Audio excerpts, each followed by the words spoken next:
বাড়িতে যখন ছেলে মানুষ খাবে না তখন কি আর মেয়েদের এত কিছু রান্না করার ইচ্ছা জাগে? তার জন্যই আজকে রান্না করেছি নিরামিষভাবে, 2টা পদের, বেশি কিছু রান্না করা হয়নি। এভরিওয়ান, কেমন আছেন সবাই? আশা করছি ভালো আছেন, সুস্থ আছেন। আজকে আমার দুপুরের ছোট্ট একটা ব্লগ আপনাদের সাথে শেয়ার করব, আর সেজন্যই আজকে ডাল বেটে রেখেছি অনেকগুলো করে। মূলত ডালের বড়া স্পেশাল রেসিপি সব হবে।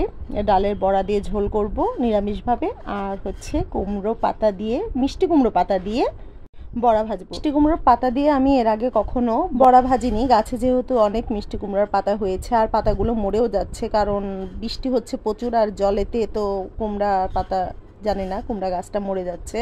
কিছু পাতা তুলে নিয়ে এসেছি, আর এখন ভাজতেছি হচ্ছে ডালের বড়া দিয়ে। যেহেতু ঝোল রান্না করব আলু পটল এগুলো দিয়ে নিরামিষ করে, সেজন্য বড়াগুলো ভেজে নিচ্ছি।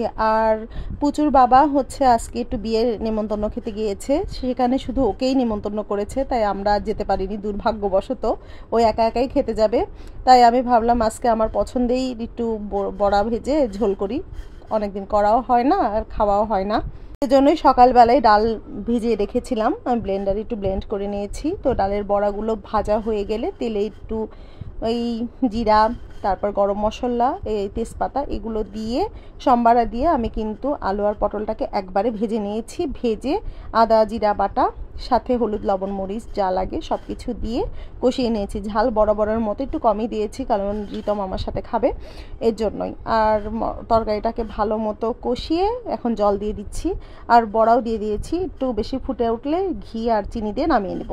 আর এইদিকে ডালের বড়া ভাজার জন্য ভালো মতো ডালের পেস্টটাকে দিয়ে ভালো করে পাতার গায়ে মাখিয়ে নিচ্ছি। একে একে সব কয়টা আমি করে রাখবো। এতগুলো অবশ্য আমার পাতা ভাজা হয়নি, কারণ ডাল বাটাটা ফুরিয়ে গিয়েছিল, তার জন্যই 4-5টা ভেজেছিলাম, ওটাতেই আমাদের হয়ে গিয়েছে। আর রিতমও কিন্তু অনেক পছন্দ করেছিল খেতে, কিন্তু ভালোই মজা হয়েছিল। এখন কড়াইতে তেল দিয়ে দিব। আমি যেহেতু সর্ষের তেল খাই, তাই বাসাতে সর্ষের তেলই ছিল, আমি সর্ষের তেলেই বড়াগুলো ভেজেছি। আর সয়াবিন তেল ছিলও না, তার জন্য সয়াবিন তেলে ভাজা হয়নি, সর্ষের তেলেই কিন্তু আমি এই ভাজিটা করেছিলাম। খেতে ভালোই লেগেছিল, আর ভাবছি যে আবার একদিন করে খাওয়া লাগবে, এত টেস্টি হয়েছিল। যাই হোক, একে একে সব কয়টা আমি কিন্তু মিষ্টি কুমড়ার পাতার বড়া ভেজে নিয়েছি।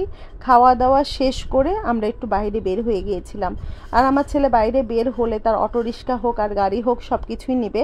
তো ফতেয়ালি বাজারে গিয়েছিলাম, ভগবানের বাতাসা ফুরিয়ে গিয়েছিল, সেটা কিনতে, সাথে একটু ভাজা পোড়াও কিনে নিলাম। আমার আবার ভাজা পোড়া খেতে ভালো লাগে, আর সাথে গ্যাস করতেও ভালো লাগে। আর যাই হোক, এই আমার ছেলে তো এই বাজারে গেলে মাছ দেখতেই হবে, মাছ বাজারে সে আধা ঘন্টা কাটিয়ে দিয়েছে। তো ভিডিওটি এখানেই শেষ করছি। সবাই ভালো থাকবেন, সুস্থ থাকবেন।